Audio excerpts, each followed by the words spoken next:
video is another concerned video po. Ang sabi niya is, "Good morning, Miss Che.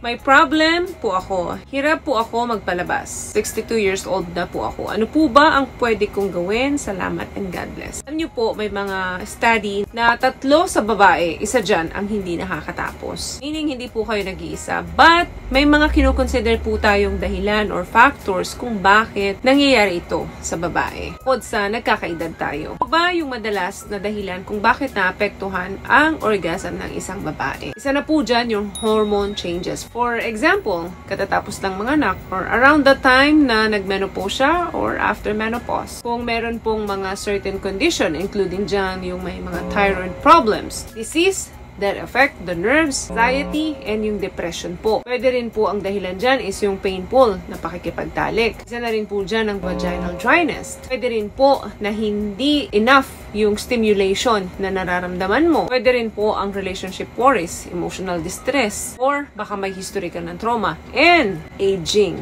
Ito po yung para sa inyo, ma'am. Hindi po talaga mawawala kapag nagkakaedad tayo, mas nababawasan yung sensitivity ng mga parts ng katawan natin. Dati, 5 minuto lang, nakakatapos tayo. Ngayon, nadodoble or natitriple yun, or minsan, wala na talaga. Ano ba yung mga pwede nating remedy dyan? Kung ang concern mo is nahihirapan ka na talagang ma-reach yung orgasm with your partner, pwede mong i-try yung self-stimulation or yung masturbation. Kasi pag alam mo kung paano mo i-please yung sarili mo, kayang-kaya mo na i-guide yung partner mo kung paano yung gagawin niya sa'yo. Pwede mong i-share yung knowledge mo doon sa partner mo. Number 2, doon sa mga ibang kababaihan na nahihirapan talaga makatapos, gumagamit sila ng mga objects para katuwang nila ito na mas stimulate sila. Gumamit ka ng toys, mga vibrators, gamitin mo yun habang nakikipagtali ka doon sa partner mo para blended, lahat gumagana. Lahat tayo magkakaiba ng way paano natin mabibigyan ng satisfaction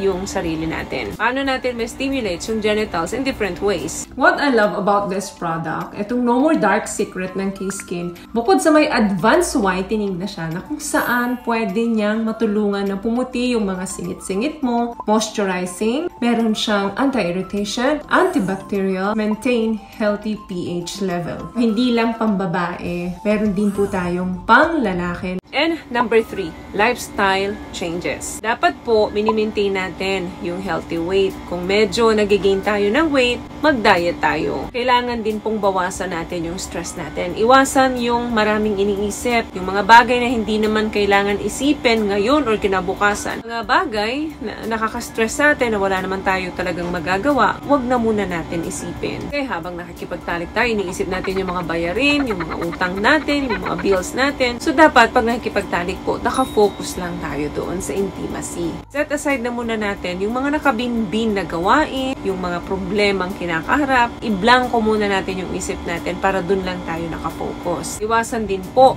yung pagpupuyat. And also, kung may bisyo pa, like naninigarilyo, iwasan na rin po yan. Kasi kung gusto natin may mabago doon sa performance natin, napakalaking impact po na dapat baguhin din natin yung lifestyle natin. And also, sa tuwing makipagtalik po, dahil nga nagkakaedad na, andyan na po ang vaginal dryness, make sure na gumamit po ng mga water-based na lubrication para mas ma-enjoy ninyo at walang maramdaman na pain during pagtatalik. Kasi once na may naramdaman kang discomfort, of course, mawawala na yung libog mo. Kasi ang isipin mo na lang, masakit, masakit. So number 1, kung nahihirapan kang makatapos with your partner, better na mag-self-stimulation ka. Or magsarili ka. Kasi pagkabisado mo na yung sarili mo, paano mo i-pleasure, pwede mong i-share sa partner mo yung knowledge mo. Ito, gumamit ng toys para matulungan ka na ma-stimulate ka palalo. Pwedeng sabayan habang nakapasok yung kay mister, ginagamitan mo naman ng mga clip vibrator yung iyong dingle para mas blended. Kasi hindi enough